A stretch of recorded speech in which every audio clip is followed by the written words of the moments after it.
It's been hard to make a new video because there's been so much construction going on in my area, but this video is kind of important, so if you hear noises in the background, I apologize. So, if you know where this African proverb originates, let me know. It goes like this: "The child who is not initiated into the village will burn it down just to feel its warmth." Now, it may not be a reason why all the monsters of the world exist, but it certainly explains the ones that elude us. The enigmatic ones, the charismatic ones, the ones who seem to get away with so much.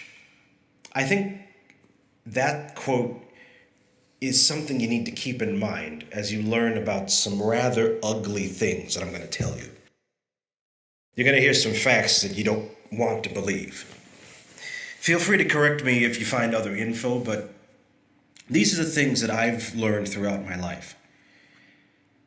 You're going to hear about the origin and the legacy of the Black Muslims, the Nation of Islam. So, I go online and I try to find resources about atheists who were former Jehovah's Witnesses, ex-Mormons, ex-Catholics.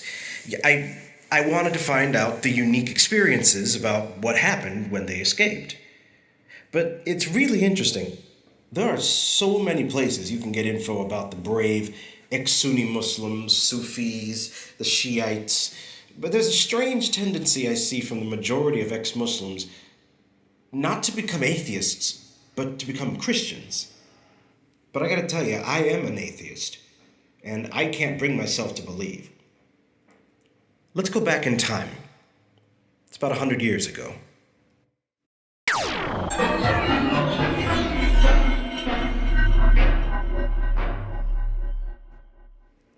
It's autumn in Chicago, 1918. The Red Sox and Babe Ruth have beat the Cubs in the World Series. The war to end all wars is coming to a close, and thousands of African American servicemen are overseas. It's going to take them all the way from November until mid-1919 for them to return to the States. So they've been waiting and waiting. Families waiting and waiting. And when they finally do get back, there's no ticker tape parade. There's no hero's welcome. Not really. But on a particularly unforgettable summer's day in 1919, on the south side of Chicago, a young man named Eugene Williams was apparently swimming too close to the whites-only area of a beachfront in Lake Michigan. And although they identified the young white man who threw rocks at Eugene Williams, killing him, that man was not arrested. Instead, when the police argued with locals, a black man was arrested instead. I want you to picture this.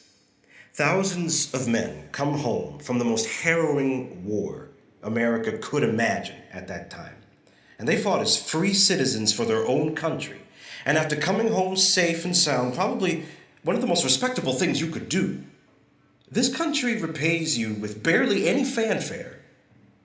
And then the country sits idly by and allows a 17-year-old African American to die in the lake with no justice, simply because his color wasn't good enough. This was the last straw. It was unmitigated bedlam. The summer of 1919 was called the Red Summer because similar race riots were happening all over the country for their own reasons. Dozens of them, actually. And even though the 1919 Chicago race riot only saw a fraction of the 100+ murders of African Americans that year that went unpunished, the Chicago riot was significant. You see, there were hundreds of people that got injured. And it would be months before any other single race riot would be any deadlier. In that dark July of 1919, it was the single bloodiest city during the Red Summer. It was 5 times as deadly as Haymarket.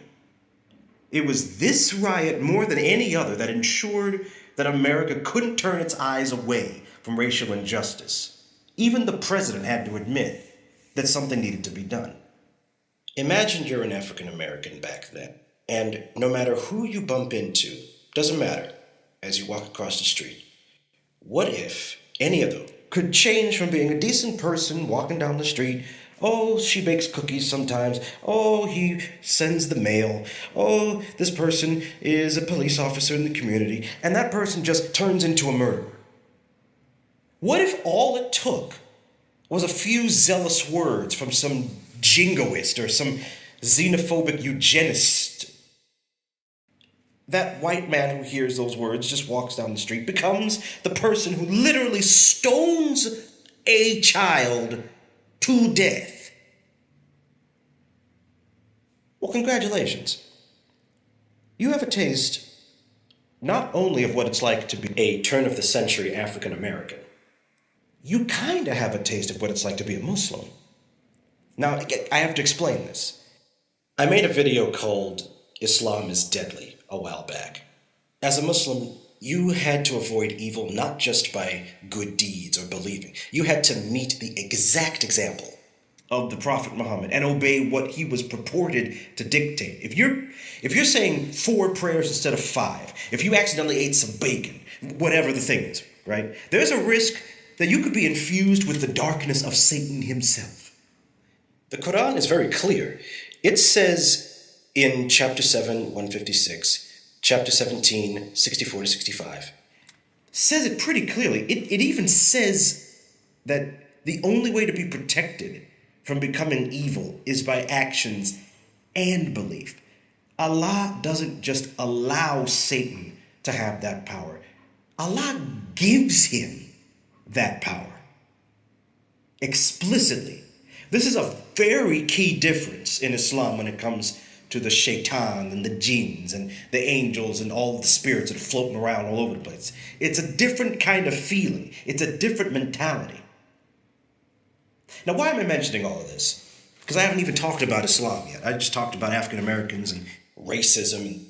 It's because this is the type of mentality that is perfect for a group of disenfranchised, paranoid people. If you think about it, you don't have to be a Muslim to worry about whether or not there's going to be the shaitan reaching inside of some person and making them do something crazy and evil, and you never know when it's going to come. You don't have to be a Muslim to think that. You just have to be an African American at that time. I mean, this was days of violence in the Chicago race riot that was just allowed to happen. I mean, what were the police doing? The National Guard? How are these mobs of white guys able to mobilize so efficiently? I mean, one of the members of a very powerful Southside Irish mob that was doing a lot of the instigating was this 17-year-old who, even when he became an adult, he didn't confirm or deny involvement in it. He just wouldn't answer the question. Even in the 60s. You know who that teenager was? Mayor Richard J. Daley. The Richard J. Daley, the most powerful mayoral boss of the latter half of the 20th century. You can see why there was a little bit of paranoia in the African American community for a long time. But anyway, let's get back to 1919. It's revolt after revolt after revolt. African Americans are becoming suspicious, sometimes downright seditious, because they feel safer among their own. So, in the months after the riots, it was enticing to a lot of African Americans in the area, particularly the south side of Chicago and Detroit and places where you had a lot of hard-working African American people. It was enticing for them to scrutinize Christianity, this religion of their birth. I mean, you had black and white witnesses who absolutely saw this murder in cold blood, where a 17-year-old died in the water. If God's looking down on that and does nothing, what kind of God are you praising? There was this need for peace that was mingled with this bubbling anger toward unfairness and passivity. It was a very schizophrenic time. And just at the right moment. It's 1920, and a stranger visits America. And this visitor, after some time in the East Coast, becomes really fascinated with Chicago, so he moves his base of operations there. His name is Dr. Mufti Muhammad Sadiq. You will not know about him. No one will probably talk about him, but he is a Punjabi from what will later be called Pakistan. He is the first organized Muslim missionary in America. The first. Now, his brand of Islam, however, is called Ahmadi Islam. It's a very selective Punjab state version of it. And Dr. Sadiq's ideas were very well taken by the African Americans. One person in particular who really liked his ideas was a man named Marcus Garvey. He was the one who founded the Universal Negro Improvement Association. He started the shipping line that was supposed to bring black Americans to the nation of Liberia to start a new life. He was a very controversial guy. You can Google him, but here's what's important. I want you to remember some of the things that Marcus Garvey and Dr. Sadiq were starting to say, because it's going to be important later. Sadiq claimed that Americans needed Islam because Christian teachings of brotherhood were just not good enough to deal with racism. And Sadiq helped black Americans have leadership roles in his movement. And Sadiq told black Americans that Islam was the religion of their forefathers. And Garvey was offering this promise of a better separate place for African Americans, this sort of pan-African identity, a sense of racial pride. And Sadiq had this sort of female modesty that was given to women who wanted to wear traditional Islamic headwear. Again, there's a reason for this long-winded history lesson. I'm warning you, there's a reason, okay? Because there were these two opportunistic men that showed up who were very influenced by Garvey and Sadiq. They would later be known as Noble Drew Ali and Elijah Muhammad. Now these two, they liked what they heard, but they were young and they thought we should have a more nationalistic view of all these things that they were saying. And so Noble Drew Ali splinters off and creates his own group, and until his death in 1929, adds his own very special flavor. And he calls his group the Moorish Science Temple. And Elijah Muhammad joins. The most notable ideas of Noble Drew Ali were these. Drew Ali would often call dark-skinned or olive-skinned people Asiatic, and his mosques were called temples instead. He says that Jesus and his followers were actually Asiatic as well, which has some merit. He says that Islam is more beneficial to their salvation than Christianity. He says that the true nature has been held from them, and that male members of the temple should wear some kind of head covering as well, a fez, or a turban if you like. And he starts to reject all of the terms that were often used, like black and colored and Negro. When Drew Ali dies, Garvey was being inundated with attacks of all shapes and sizes. This British Chief Justice was seizing all of Marcus Garvey's property when he started the first Jamaican political party. And this same Chief Justice tried to put Garvey in jail for contempt of court. And you got Sadiq, whose cause wasn't nearly as proactive against racism as some of the African Americans had wanted. It was all Islam is peace, and not enough Islam is submission. And Elijah Muhammad is this guy in his mid-30s, and he's seeing all this. He's been privy to all this information from the beginning. So he could tell there was this vacuum that would require a strong leader with charisma. But where to find that person? Enter this guy, Wallace Farid Muhammad, or around here I guess you would call it Wallace Farad Muhammad. He was mysterious. He had this ever-changing backstory with several aliases that preceded him. He's this salesman who claims that his fancy silks and clothing come from these African places. He makes these wild claims about himself, and he draws unheard of crowds in Detroit, selling out an entire room full of people, whole halls, where he had to do 2-3 different sermons. Elijah Muhammad thought, this might be the guy. And then W.F. Muhammad says his wildest claim yet. I am the reincarnation of Noble Drew Ali. Well, you can imagine this polarizes the population of increasingly Islamic black people, who had up to this point made only the most modest revisions to Islamic ideas. This was a very delicate thing. You didn't want to play too many games with this. So, between 1930 and 1933, W.F. Muhammad takes his little splinter group and grows it more and more and starts giving these puzzling yet intriguing lessons to the people. This, and the people who joined, was the real birth of the organization called the Nation of Islam. I now give you, in all its glory, some of those lessons. Again, I warned you. You're going to hear some ugly, unbelievable things being peddled here in this so-called group of lessons, all right? You haven't heard a radical manifesto until you've heard this. So you need to strap in, okay? Here we go. Quote, who is the original man? The original man is the Asiatic black man, the maker, the owner, the cream of the planet Earth, the God of the universe. You're wondering why I'm saying it's so monotonous, right? With so much monotone. You look up, the following questions must be answered 100% before submittance of said lesson number 1.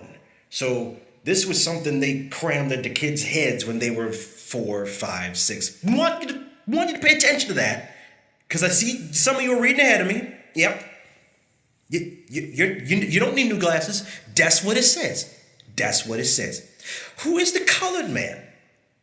The colored man is the Caucasian white man.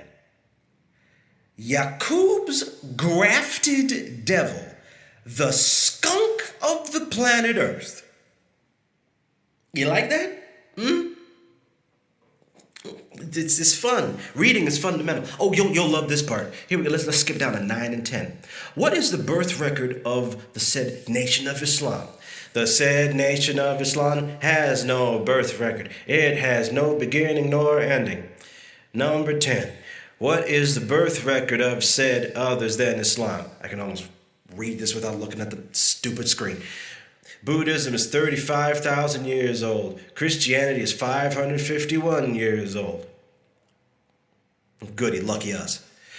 By the way, that 551 years nonsense only makes sense in 1933, which is the latest time Wallace Farad Muhammad could have written this, if that number is referring to the translation of Wycliffe's Bible, which is the first Bible translated into Middle English back in 1382. Here's another little nugget of supreme wisdom. Why isn't the devil settled on the best part of the planet Earth? Ooh, I've just wondered that my whole life. Let's find out. Because the Earth belongs to the original black man. He put him out in the worst part of the Earth and kept the best part preserved for himself ever since he made it. Black people apparently created the stinking world. I didn't know this. I tell you what, I guess we're not talking about a young earth creationist situation. I guess that's not what we're doing. Oh, let's scroll down to learn a little bit about Christopher Columbus. Oh, this is education right here. Why did we let half original man Columbus? Yep, that means Christopher Columbus is half black. That's what it means. I didn't stutter. That's what it says. This is what's written. So why did black people just allow Columbus to do that? Why would Allah allow that to happen? Well, you see, the thing is, he didn't care about the poor part. What? He found the Indians here who were exiled 16,000 years ago from India. They are original people. Okay, so basically they're trying to co-opt the Native Americans and make them black too. You know, just take all the good stuff. It's par for the course. What else do we have? Well, you see, we've got white people were created by a person named Yaqub. You heard me right. I'm not stuttering at all with this stuff. Let's check it out. Why did we run Yaqub? I don't know why it's spelled Yaqub in this part. It's supposed to be Yaqub in other parts, but it doesn't matter. It's the same guy. Why did Yaqub and his maid devil? What's the answer? Oh, well, let's explain this. Because they had started making trouble among the righteous people, the black people, telling lies. Yaqub was an original black man and was the father of the devil. Did you know, ladies and gentlemen, that the yew and rope of Europe means hillsides and the rope to bind in? Man, I didn't know that. Where are you getting that etymology? I didn't know you had that. That's great. This is pre-Wikipedia. And was taught trichology. Really? That's a thing. That Yaqub taught white people. Telling lies, stealing, how to master the original man. So it's basically his fault. Musa was a half original. I think Musa is meant to be Moses, which was predicted. You can't tell because these stories get so garbled up when you try to get some actual sense out of them. A prophet which was predicted by the 23 scientists in the year 15,000 years, 15,019 years ago. I forgot about that part. In the year 1. Okay. So 15,000 years ago, it was predicted that the trichology would be happening and to be some scientists. And one of the scientists was going to be a dude who was a black guy that made a bunch of white people. And the white people went to a place that's got a rope somehow, and they taught them trichology. All right, you know what? I'm stalling because I'm trying to hit the funny, weird, crazy parts, but I don't want to go here. But I'm gonna go here. Not even gonna read this. It's too embarrassing. So you go ahead and read it, and I'll be back with you in a second.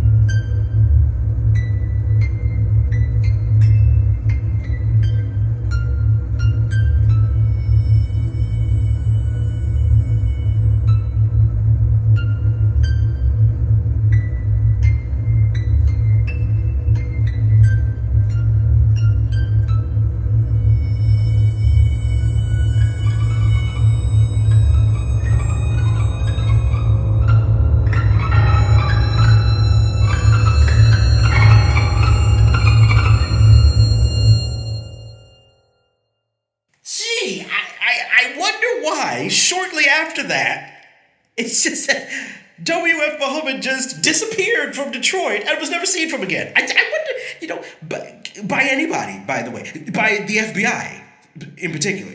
I'm thinking it might be because, quote, he was ultimately forced to leave Detroit because of an allegation that he encouraged one of his followers to engage in a ritual of human sacrifice.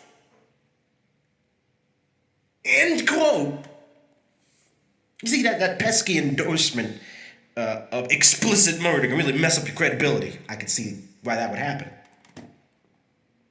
Amazingly, to this day, like 85 some odd years later, the people who are still in the Nation of Islam, they still claim that W.F. Muhammad just magically disappeared. His earthly task had ended. I'm a little skeptical on that. This is how it started, people. Madness and bloodshed. Religion of peace.